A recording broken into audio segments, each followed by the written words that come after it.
Hello, my dear English learners. Welcome back to Christ English Practice. I am your English trainer, R. Madhuvanan, sharing this video lesson with you. This video is the first video of part 2 of our Tamil English Dictionary. நம்முடைய தமிழ் ஆங்கில அகராதியின் இரண்டாம் பாகத்தின் முதல் வீடியோவாகும் இது. In this video we are going to see 14 words that begin with the two letters a, ka, aga. aga என்ற இரண்டு எழுத்துக்களில் ஆரம்பிக்கும் ஒரு 14 சொற்களை நாம் பார்க்க போகிறோம். Word 1 அகம். இது ஒரு பெயர்ச்சொல். மனம் உள்ளம். அகம் என்பதன் பொருள் மனம், உள்ளம். ஆங்கிலத்தில் மைண்ட் மற்றும் சோல் இரண்டு அர்த்தங்கள் உண்டு ஆங்கிலத்தில். இதனுடைய விளக்கம் நினைவு, அதாவது நம்முடைய எண்ணம், நினைவு, உணர்வு, தோன்றும் உடலின் பகுதி. இது ஒரு அர்த்தம். அகம் என்பதற்கு மனம், உள்ளம் என்று அர்த்தம். ஓகே, நம்பர் 2 பாருங்க. பொருள் வழங்கும் இடம். ஆங்கிலத்தில் ஸ்டோர். உதாரணம் உணவகம், மருந்தகம், நூலகம், படிப்பகம். ஓகே, நம்பர் 2 பாருங்க. அகலம். அகலம் என்பது ஒரு பெயர்ச்சொல். ஆங்கிலத்தில் பிரெத். அதில் பெரிய வேர்டாக இருக்கிறதுனால பிஆர்இஏடி டாட் வச்சு அந்த டிஹெச் அதை உச்சரிக்கும் போது பிரெத்து அல்லது வித்து, ரெண்டு அர்த்தம் இருக்குது ஆங்கிலத்தில் அகலத்துக்கு. இரண்டு பக்கங்களுக்கு இடையே உள்ள தூரம். இதுக்கு உதாரண வாக்கியம், the breadth of the road is 50 feet. இந்த ரோடு, இந்த சாலையின் அகலம் 50 அடிகள். ஓகே, நம்பர் 3 பாருங்க. அகரம். அகரம் எழுத்துக்களின் வரிசை. எழுத்துக்களின் வரிசை. ஆங்கிலத்தில் ஆல்ஃபபெட். ஆல்ஃபபெட் அதாவது அ, ஆ, இ, ஈ, உ, ஊ, ஏ, ஐ, ஓ, ஔ, அக்கு.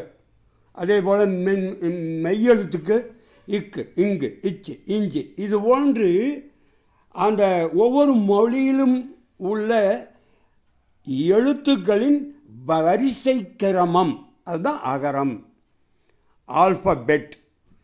நம்பர் 4 அகர வரிசையில். இது ஒரு அட்ஜெக்டிவ். இது ஒரு பண்பு சொல். அட்ஜெக்டிவ் மேலே அகரம்ங்கிறது ஒரு நவுனு, பெயர்ச்சொல். ஆல்ஃபபெட்டிக்கல். ஆல்ஃபபெட்டுங்கிறத பாருங்கள். ஆல்ஃபபெட்டிக்கல் ஆர்டர், எழுத்துக்களின் வரிசையில் என்று அர்த்தம். ஏபிசிடி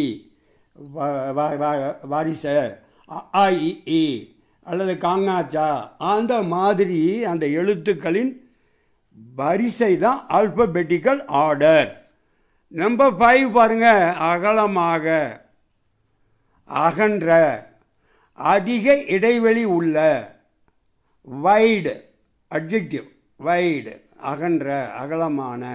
இந்த ரோடு ரொம்ப அகலமாக இருக்குன்னா வைடு. ப்ராடு ரெண்டு மீனிங் இருக்குது. ஏற்கனவே அந்த வேர்ட்ஸை நாம் பெயர் சொற்களாக பார்த்தோம். அதாவது வித்துன்னு பார்த்தோம். வித்து தான் இங்கே பண்பு சொல்லாக எப்படி மாறி வருது, வைடு. ஏற்கனவே பிரெத்துன்னு பார்த்தோம். அகலம்ங்கிறதுக்கு பிரெத், பிஆர்இஏடிடிஹெச். அதுதான் ப்ராடு என்ற பண்பு சொல்லாக இங்கே கொடுக்கப்பட்டுள்ளது. உதாரணம், த ரோடு இஸ் 30 feet வைடு. அந்த ரோடு 30 அடிகள் அகலமானவை. நம்பர் 6 பாருங்கள். அகலப்படுத்துதல். இது ஒரு வினைச்சொல். வைடன். வைடன் அதோட இடி சேர்க்கும்போது அது பாஸ்ட் டென்ஸாக மாறுது. வைடன், வைடன்டு, வைடன்டு. இடைவெளியை அதிகரித்தல். எக்ஸாம்பிள், த ரோடு ஒர்க்கர்ஸ், சாலை பணியாளர்கள், ஆர் வைடனிங் த ரோடு, சாலை பணியாளர்கள் அந்த சாலையை அகலப்படுத்தி கொண்டிருக்கிறார்கள். இது ஒரு வேர்பு. அகங்காரம், நம்பர் 7 பாருங்கள். அகங்காரம், அகம்பாவம். இதுக்கு இன்னும் தமிழ் அர்த்தம் பாருங்கள். கர்வம், ஆணவம், தற்பெருமை. இது ஒரு பெயர் சொல். இதனுடைய ஆங்கில வார்த்தை அரகன்ஸ். இன்னொரு அர்த்தம் ப்ரைடு. அந்த அரகன்ஸ் பாருங்கள் 4 சிலபிளாக இருக்கு. அரகன்ஸ், அரகன், கடைசியில் சிஇ, அது இஸ்ன்னு சொல்லிடணும். அரகன்ஸ். இது ஸ்பெல்லிங் மனப்பாடம் பண்ணுறதுக்கு ஈஸியாக இருக்கிற மாதிரி நான் கொடுத்துருக்கேன். ARROGANCE. அதுக்கு இன்னொரு வேர்டு, ஈஸியான வேர்டு ப்ரைடு. ஓகே, கர்வம். ஆங்கில வாக்கியம் அரகன்ஸ் மேக்ஸ் அஸ் செல்ஃபிஷ். இந்த ஆணவம் என்ன செய்கிறது? நம்மை சுயநலவாதியாக ஆக்குகிறது. அரகன்ஸ் மேக்ஸ் அஸ், அஸ்னா நம்மை, செல்ஃபிஷ்னா சுயநலவாதியாக. நம்பர் 8 பாருங்கள். அகங்காரம் உள்ள. ஆணவம், அகங்காரம் முதலில் பார்த்துட்டோம் நம்பர் 7ல். இதுக்கு அட்ஜெக்டிவ் பாருங்கள். Arrogant adjective. அப்புறம் ப்ரவுடு, கர்வம் உள்ள. ஆங்கில உதாரண வாக்கியம், Hitler was an arrogant leader. Hitler என்ற ஜெர்மனி நாட்டு தலைவர், சர்வாதிகாரி தலைவர், ஒரு அகங்காரமுள்ள ஒரு தலைவர். Okay, Hitler was an arrogant leader. Number 9 பாருங்கள். அகற்றுதல். ஒரு பொருளை ஒரு இடத்திலிருந்து வேறொரு இடத்திற்கு கொண்டு செல்லுதல். இது ஒரு வினைச்சொல். ஒரு பொருளை வேறு இடத்திற்கு நகர்த்துதல். ஆங்கில வார்த்தை ரிமூவ். ரிமூவ். இதுக்கு பாஸ்ட் டென்ஸு ரிமூவ்டு, அப்படியே டி சேர்த்துக்கலாம். அல்லது இன்னொரு அர்த்தம் டேக் அவே, ஒரு பொருளை அப்பால் எடுத்து செல்லுதல். இப்போ எக்ஸாம்பிள் சென்டென்சஸ். சோப் ரிமூவ்ஸ் த டர்ட். சோப் என்ற பொருள் அழுக்கை அகற்றுகிறது. ரிமூவ்ஸ், நீக்குகிறது. ஏன் ரிமூவ்ஸில் எஸ் இருக்குன்னா, சோப்பு என்ற சொல் ஒருமை. எனவே அதற்கு பின்னால் வரும் வெர்பில் ப்ரெசன்ட் டென்ஸில் எஸ் சேர்த்து கொள்ள வேண்டும். இன்னொரு எக்ஸாம்பிள், போலீஸ் ரிமூவ் த ரயட்டர்ஸ். போலீஸாருடைய கடமை என்ன? யாரெல்லாம் வன்முறையில் கலாட்டா பண்ணுறாங்களோ அவர்களை அகற்றுவது. Police remove the ரயட்டர்ஸ். ரயட்டர்ஸ் என்றால் கலக கும்பல். நம்பர் 10 பாருங்கள். அகத்திக்கீரை. அதுக்கு உச்சரிப்பு வந்து ஸ்பினிச்சு. ஸ்பினிச்சு என்று சொல்லணும். 73 சத்துக்கள் அடங்கிய ஒரு கீரை. நாம் உணவில் சேர்க்கப்படும் ஒரு காய்கறி அது. ஓகே, அகத்திக்கீரை ஸ்பினிச் என்பது ஒரு வெஜிடபிள். ஓகே, 11 அகழாய்வு. அகழாய்வு என்பது ஒரு பெயர் சொல். ஒரு இடத்தை தோண்டி அங்கு புதைந்து உள்ள பொருள்களை ஆராய்தல். இது வந்து புதைபொருள் ஆராய்ச்சி என்றும் சொல்லுவார்கள். உதாரணமாக மொஹஞ்சதாரோ, ஹரப்பா என்ற இடங்களில் ஆராய்ச்சி செய்தபோது, எக்ஸ்கவேஷன் செய்தபோது அங்கே கிடைத்த அந்த ஆதாரங்கள் அங்கு சிந்து சமவெளி நாகரிகம் இருந்தது, அந்த ஆற்றங்கரையில் மக்கள் வாழ்ந்தனர் என்று கண்டுபிடித்தார்கள். அதுக்கு பேர் சிந்து சமவெளி நாகரிகம். எக்ஸ்கவேஷன். இதுக்கு example sentence. Excavation helps us to know the past history of people. அகழாய்வு நம்முடைய மக்களுடைய கடந்த கால வரலாற்றை அறிந்து கொள்ள நமக்கு உதவுகிறது. ஓகே, நம்பர் 12 பாருங்கள். அகழி. இது ஒரு பெயர் சொல். அகன்ற கால்வாய். கோட்டையை சுற்றி இருப்பது.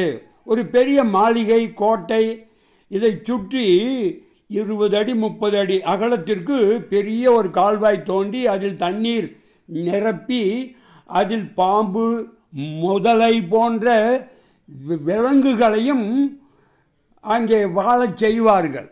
அதில் விட்டு விடுவார்கள். ஏனென்றால் அந்த கோட்டையை எதிரிகள் தாக்காமல் இருப்பதற்கு, எதிரிகளை தடுப்பதற்கு. அகழி, இதுக்கு ஆங்கில வார்த்தை மோட்டு. அப்படின்னா என்னென்னா டிச்சு, பெரிய கால்வாய். அகப்பை 13. பெயர்ச்சொல் பெரிய கரண்டி. ஆங்கில வார்த்தை லேடில், எ லார்ஜ் ஸ்பூன்.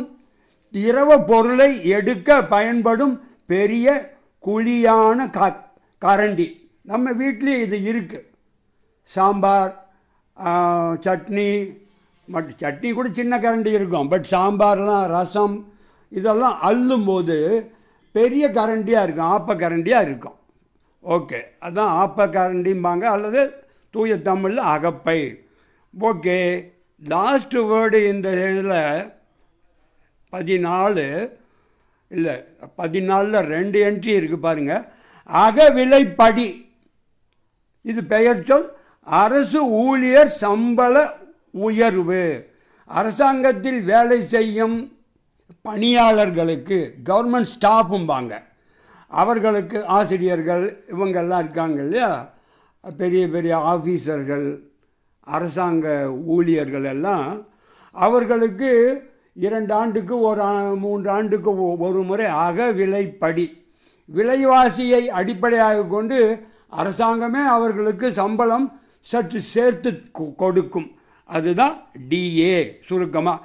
இங்கே டியர்னஸ் அலவன்ஸ் பாருங்கள். டியர்னஸ் அலவன்ஸ், விலைவாசிக்கு ஏற்ப சம்பளத்தை உயர்த்தி கொடுத்தல்.